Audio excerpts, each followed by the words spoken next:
Mayong adlaw na sab kaninyong tanan. Welcome na usab sa atong YouTube channel, Preparing for Eternity.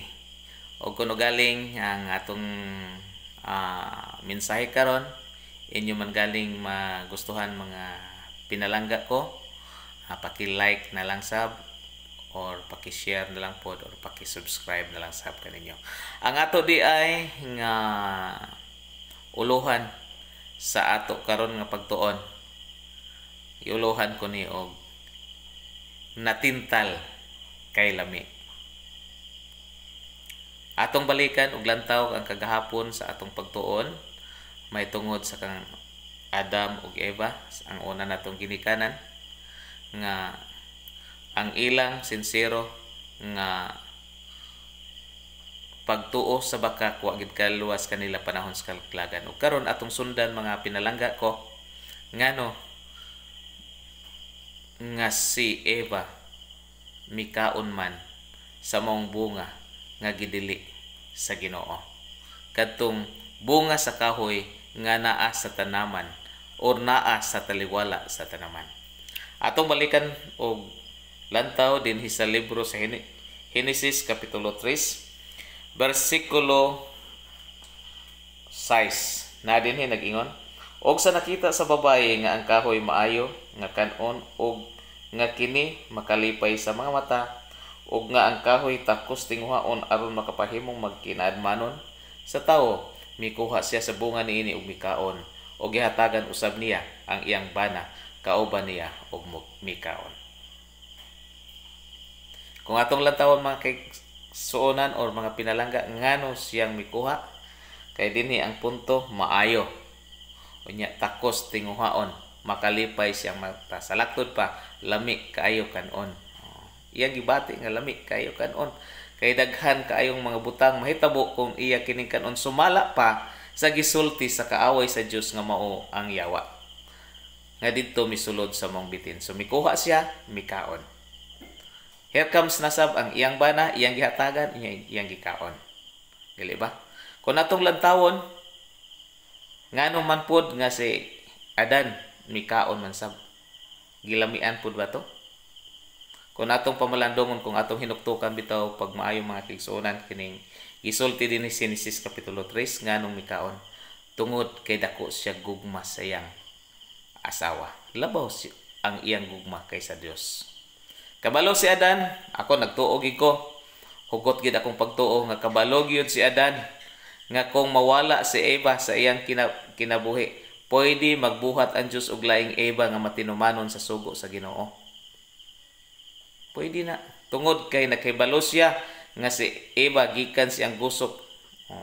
Unya kaya nga gipabuhat ang usa ka babaye nga usa ka nindot kay tan-awon alang sa iyang mga mata. Apan tungod sa iyang dakong gugma, mo ginay dakong rason gyud ako nagatuo. Tungod sa iyang dakong gugma ngadto sa iyang asawa, labaw kaysa gugma ngadto sa Dios, mo'y hinungdan nga miunong siya sa pagkaon. Og niadtong panahona nangabuka ang ilang mga mata og ilang nakita nga hubo di ay sila. Unsay reason nganong mikaon pod si Adam? Ang pinakabug-at gyud nga rason tungod sa iyang gugma sa iyang asawa labaw sa Ginoo. Mo'y hinungdan nakig-unong siya sa iyang asawa sa dinhang nakasala na kini nga mikaon sa bunga sa kahoy. Nainomdom ko mga pinalangga kong mga tan-aw ning atong channel. Dinhi sa Lucas kapitulo 14 bersikulo 26 naigi pahinomdom ang Ginoo.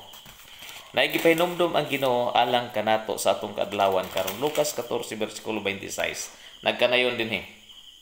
Kung adunay tawo nga moanhi kanako og dili siya magdumot sa iyang kaugalingong amahan og inahan og asawa og mga anak og mga igsoong lalaki og mga igsoong babaye o ang bisan sa iyang kaugalingong kinabuhi, dili siya mahimong akong tinun-an. Take note mga pinalangga kinilang punto kining giingon og sa asawa. Sa atong kinabuhi naay mga puntos sa kasulatan nga atong nasabtan nga angayan kaayo nato tinguhaon nga atong sundon. Pero dunay mga eksena sa atong kinabuhi nga dili ta kaya mosunod tungod kay atong amahan musupak nato ang atong ginikanan musupak nato, atong mga igsoong lalaki, igsoong babae musupak nato. Labi na gyud kung kita naminyo na. Naay mga punto sa kasulatan nga ngayon kay sundon pero ang atong asawa munsa man musupak. Dili gustong mga lagad, dili gusto musunod sa pulong sa Ginoo, mo'y hinungdan nga maglisod tas pagpangalagad. Busa ang Ginoo nagsulti na daan nga matud pa, kung adunay tawo nga moanhi kanako og dili siya magadumot sa iyang kagalingon,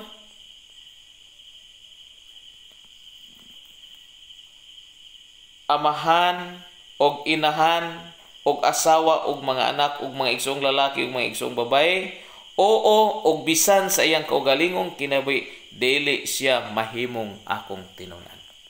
Ako nagatuo niini do na ni relasyon sa gisulti. Kini nga gisulti sa Lucas 14:26, naani kalabutan didto sa kang Adam, ngano nga mikaon siya tungod kay ang iyang pagbati dako siya paghigugma sa iyang asawa labaw sa Dios nga nagbuhat. Nga bisan nakabalo si Adam nga pwede nga buhatan siya laing Eva sa iyang kinabuhi kung siya dili mukaon sa kahoy katong bunga sa kahoy nga gidili. Apan tungod siyang dakong gugma sa kang Eva, miunong siya bahala na ug mamatay sila. Mo na angayon atong panglantawon mga kaigsunan. Dinhi dai gisulti balikan gud nato ang Henesis kapitulo 3. Doon ay mga punto nga nindot kayo nga atong makita dinhi nga gusto lang nato nga atong himuon. Og versikulo 7, og nangabuka ang mga mata nilang duha, og sila nang hibalo nga sila mga hubo, og na nagtahi sila sa mga dahon sa higira, og na nagbuhat og mga tapis alang sa ilang kaugalingon. So sa dinhang nagbuka ang ilang mga mata, ilang nahibalaan na hubo naman day sila. Nagkuha din sila dahon sa kahoy higira og ilang gihimong tapis. So unsa man di ay ang ilang mga bisti kaniadto. Kung imong lantawon mga pinalangga ko, dinhi sa Roma 3:23, ang tanan nakasala og nakabsan sa himaya sa Dios. Ako nagatuo nga ang ilang bisti kaniadto himaya sa Dios. Himaya gid sa Dios. Kana sa pagkasala sa tao sa una natong ginikanan, muna ang unang nawala sila ang himaya sa Dios mao nga ilang pagkabalo, pag ilang sa diha nga nakamata na sila, nakaamgo na sila, hubo na di sila nganuman, ang himaya sa Dios nawala diha kanila. So dinhi atong sundan mga pinalangga kong tigpamati o tig-tan-aw nining atong channel. Nindot kayo no. Og dinhi ingon dinhi. Og hindunggan nila ang tingog ni Jehova nga Dios nga naglakaw sa tanaman sa kabugnaw sa adlaw. Og na nagtago ang tawo og ang iyang asawa gikan sa atubangan ni Jehova nga Dios sa taliwala sa makakahuyan sa tanaman. Naipunto din gusto nako nga i-share kaninyo mga pinalangga. Nga ang silaw o ang bidlisiw sa adlaw ni adto dieng unang panahon bugnaw. Lahi karon no. Sa wala pa isala ang kalibutan o ni anang panahon na bugnaw pa gyud. Bugnaw pa ni anang panahon na sa bag-o pa nakasala bugnaw ang bidlisiw sa adlaw. Kana imong ma-experiencean kung adto bitaw ka dapit sa Kitanglad o bisan din na dapit sa Lantapan, sa Kibangay, Kawayan, Victory mga kigson, bisag kusog kaing init tungod kay daghan pang mga gabon bugnaw. Ug mo ni ako nagsaksihan, ako nagatuo nga sa unang panahon sumala dinhi ang adlaw ang iyang bidlisiw bugnaw. Naglakaw ang Dios diha sa kabugnaw sa adlaw. So that means nga dili sama karon hilabihan ka init ang atong panahon. Sunod, nagtago sila. So, versikulo 9, og si Jehova nga Dios nagtawag sa tao og nag-ingon, kaniya hain ka. Di bot pasabot mga pinalangga nga wala kabalo ang Ginoo kung asa sila nagtago. Kung ato bitong sabton bitong mayo, dili bot pasabot nga wala kabalo ang Dios kung asa sila nagtago o nganong nagtago sila. Kay ngano man ang Dios kabalos tanang butang kabalos umalabot, di ba? Bisag asa na asya. Kini siya nga punto pag ingon hain ka. Nagpasantop lang nga gusto niya nga ang tao iyang iparison, iyang iparason ngano nga mipalayo siya sa ilang sa atubangan sa Dios. Di ba sa atong mga ginikanan? Naay mga panahon kabaluta nga nakasala mo na ang sala sa atong mga anak. Apan naay panahon atong palingkuron sila atong pangutanon ngano. Di ba? Og muni ang hinungdan sa pagpangutana sa Dios nganong uhain ka. Di buot pasabot nga wala siya kabalog asa. Apan gusto lang sa Dios nga rasunon lang yun ang unan nato nga ginikanan. So sunod mga punto mga pinalangga nga to ang hatagag sundan. Ingon din og mitubag siya hindunggan ko ang imong tingog sa tanaman og nahadlok ako kay hubo ako og mitago ako. No, nindot mga kigsuna no. Nahadlok dili nindot bot pasabton nga. Nindot nga nahadlok dili bot pasabot ana ha. Nindot kayo kung ato bitong tagaan o pagtagad, kana bitong murag atong hunahunahon nga labas pa kaayo nga balita kining pagpangitabo kung atong butangan kinabuhi, atong makita mga kigsona no, nga matud pa sa una natong ginikanan, mitago sila kay nahadlok sila sa Ginoo. Dayon, dunay pangutana ang Dios ngadto kanila mga kigsonan. Og miingon siya, kinsa ba ang nag-ingon kanimo nga hubo ikaw? Mikaon ka ba sa kahoy nga gisugo ko kanimo nga dili mo pagkakanon? Dibot pasabot nga wa sila kabalo, wa kabalo ang Dios pero gusto lang niyang iparason. So sa dinha nga gipangutanahin kaon ba di ka sa maong gidili nga bungas kahoy nga dili nako ipakaon kaninyo? Unsay tubag sa lalaki? Ingon dinhi, og ang tao miingon, ang babae nga gihatag mo kanako nga akong igak uban, siya naghatag kanako sa kahoy ug mikaon ako. So si Adam mga kaigsuonan, mihatag siya ang explanation sa Dios nga nakakaon siya tungod kay ang babae manggod kanang imo ug sa ato pa iparaphrase kana manggong babae Ginoo nga imong gibuhat para nako, mo'y naghatag sa ako mo'y naghatag sa akong bunga, mo'y hinungdan hinkaon lang ko nakasala Hinoon ko. Kuantong lang taon ba? Tungod sa punto ngayon siya, ang babae nga gihatag mo kanako nga akong igakauban, siya naghatag kanako sa kahoy ug mikaon ako.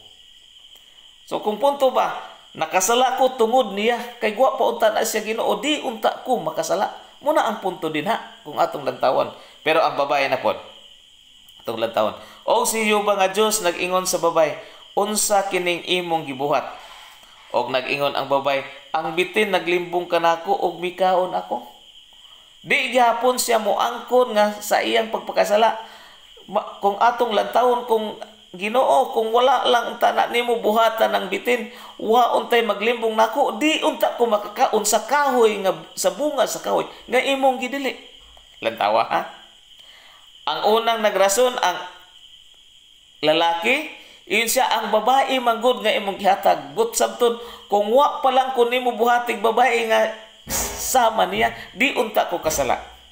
Pagpangutana na po sa babae, nganong mikaon ka, iyon siya ang bitin manggod. Sa to pa kung atong lantawon, kung wa pa untang bitin Ginoo nga imong gibuhat, di unta ko makasala. Karon mga pangutana mga pinalangga, kinsa may nagbuhat sa bitin? Ang Dios. Sa to pa kung atong lantawon, ato nga giblame ang Dios sa tanan. Ang lalaki ang iyang giblame ang Ginoo. Ang babae ang giblame ang Ginoo kung tungod kay ugwa pay bitin di siya makakaon. Wa ba nay punto sa tong kinabuhi karon mga kaigsunan? Katong unang-una mas bright patas Ginoo, dunay mga problema nga maabot sa tong kinabuhi. Ato nga i-blame ang Ginoo nga no mana, di ba? Nay mga puntos tong kinabuhi. Atong giunahuna nga mas bright patas sa Ginoo. Og muni sa ilahang gibuhat og kana nga kinaya naapod na sa ato karon kung wala tay tinuod nga pagka-Kristiyano. Unsa man? Naagyahapon ng dili gyud ta mo ang kundayon sa atong sala. Ug moingon ta, ang kunon ko na nga akong sala, pero pasulti ako nga kun wala pa unta na siya, di unta ko kasala, di ba? Mamahid, naasa tay ipahid. Mo angkon ta sa sala, pero ipahid sa nato nga dunay mga hinungdan nganong nakasala ko. Mga kaigsuonan, mga pinalangga ko, kini hatagan natong pagpamalandong. Putlo nato dinhi ang kasaysayan. Ang hinungdan ngano nga natintal si iba tungod kay unsa man? Iya nakita lami man, maayo man kayo. Maayo man kayong pagkasulti sa yawa nga makapa-attract man gid sa iya. Og ngano pod nga si Adam ang iyang bana, ngano man pod nga mikaon tungod sa dakong gugma niya siyang asawa mo man gid unta na. Pero ang tao usahay do nagyoy himuon nga pahiran ayha mo angkon sa mga sala. Busa nining takna ang mga pinalangga. Ato untang himuon nga kining mga hunahuna nato, kining atong kinaiya nga dili ta mo angkon og sala, kining atong kinaiya nga kanunay natong ipahin ngadto sa uban, ato unta ning walaon. Nganuman gusto ang Dios nga muhusay ta, itug-an nato ang atong sala ngadto kaniya. Andam baya siya mapasaylo kanato kung kita tinud-anay makigusay ngadto kaniya. Pusa napupos na pod ang atong pagtuon, mga minugbo lang ning pagtuon mga pinalangga. Sundi lang sab ko sa sunod na pod nato nga pagtuon, may tungod ni ining punto sa una nato nga ginikanan nga atong hatagan og pagtagad sa atong pagmalandong niining orasa. Ug ako maglaom nga pwede ko niyong kalimtan nga nagsulti sa pulong sa Ginoo. Apan ang mensahe nga naghatod kanato sa pagpamalandong, dili unta nato kalimtan, ibutang nato sa tong kasing-kasing sa atong huna nga kini siya bisag asa ta moadto, pamalandongon nato ang kinabuhi nganong nakasalang atong ginikanan tungod sa ilang pagbati nga diin labaw pa kay sa pagbati nila sa Dios. Ug ako naglaom nga kini nga mensahe mahimong panalangin sa atong kinabuhi. God bless o hangtod sa sunod na sab nga panahon.